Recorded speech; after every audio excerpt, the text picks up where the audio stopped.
और प्यार हो गया। सुनीता पिछले कुछ दिनों से कुछ अलग सा महसूस कर रही थी, कुछ अजीब सा जो उसे आज तक नहीं हुआ। 32 साल की शादीशुदा जिंदगी में आज तक ऐसा कभी महसूस नहीं किया उसने। अगर कभी दिल में ऐसा कोई एक तरफा ज्वार उठा भी तो उसने उसको अपने अंदर ही दबा दिया।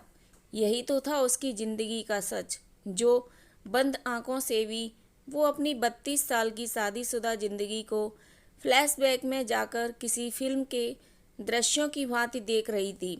हर जवान लड़की की तरह मन में हजार सपने लिए वो भी संदीप का हाथ थामे जब इस घर में आई थी।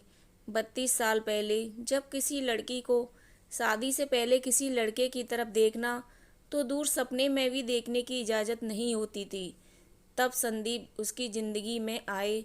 माँ बाप की पसंद से और उनको ही अपने सपनों का राजकुमार मान लिया था उसने।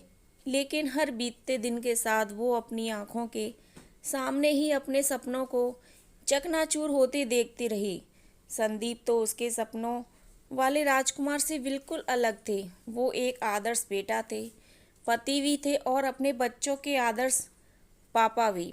लेकिन वो कभी सुनीता के दोस्त नहीं बन पाए, न ही कभी प्रेमी बने जिसके उसने सपने देखे थे। 32 सालों में वो कभी 32 मिनट भी एक साथ नहीं बिता पाए थे, क्योंकि संदीप तो हमेशा अपने बिजनेस और अपने यार दोस्तों की दुनिया में ही मगन रहते थे।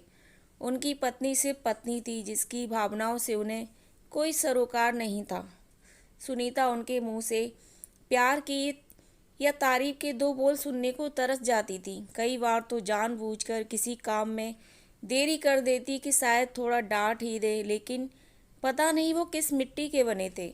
और आज जब लॉकडाउन को 45 दिन हो चुके थे, दिन रात दोनों साथ रह रहे थे। बच्चे तो अब साथ थे नहीं। 32 साल में जिन्होंने 32 मिनट भी एक साथ नहीं बिताए, वो इतने दिन से दिन रात एक साथ बिता रहे थे। एक साथ नाश्ता, लंच, डिनर, खबरें सुनना, कभी टाइम पास के लिए लूडो खेलना और यहाँ तक कि शाम की चाय भी साथ ही पीते। कभी कभी वो हैरान रह जाती जब वो उसके लिए खुद ही चाय बनाकर ले आते। सुनीता, सुनो, कहाँ खोई हो? कब से आवाज़ लगा रहा हूँ, आ जाओ, देखो चाय भी बन गई है। सुनीता आवाज़ सुनकर एकदम से उठकर कमरे से बाहर जाती है तो देखती है कि संदीप चाय के साथ उसकी राह देख रहे थे। आ जाओ, बैठो, गरम गरम चाय पियो, मुझे तुमसे कुछ बात भी करनी है। सुनीता, सुनो जी, मुझे भी आपसे कुछ करनी है बात। अच्छा, पहले तुम बताओ। नहीं, पहले आप कहिए, क्या कहना चाहते हो? संदीप बोले। सुनीता, 32 साल में हम एक दूसरे को कभी समझ ही नहीं पाए, या शायद समझने को कोशिश ही नहीं कर पाए। लेकिन इन 45 दिनों के साथ ने मुझे ये एहसास करवा दिया है कि तुम्हारे बिना तो मैं बिल्कुल जीरो हूँ। तुम्हारा आसपास होना ही मुझे पूर्ण कर देता है।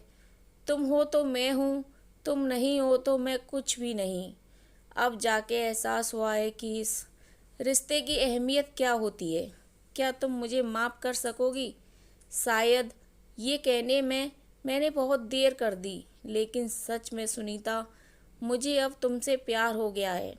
संदीप ने सुनीता के हाथ को अपने हाथ में ले लिया और बोले, अच्छा, अब तुम बताओ, तुम क्या कहना चाहती हो? संदीप की बातें सुनकर सुनीता की तो जैसे बोलती ही बंद हो गई थी। जिस बात को सुनने के लिए उसने 32 साल इंतजार किया, आज उसको सुनकर उसकी आंखों से गंगा यमुना बह निकली। उसने अपना सिर संदीप के कंधे पर रख दिया और बहुत देर तक संदीप का कंधा अपने आंसुओं से भिगोती रही। आखिर वो भी तो यही कहना चाहती थी अपने पति प्रियतम से।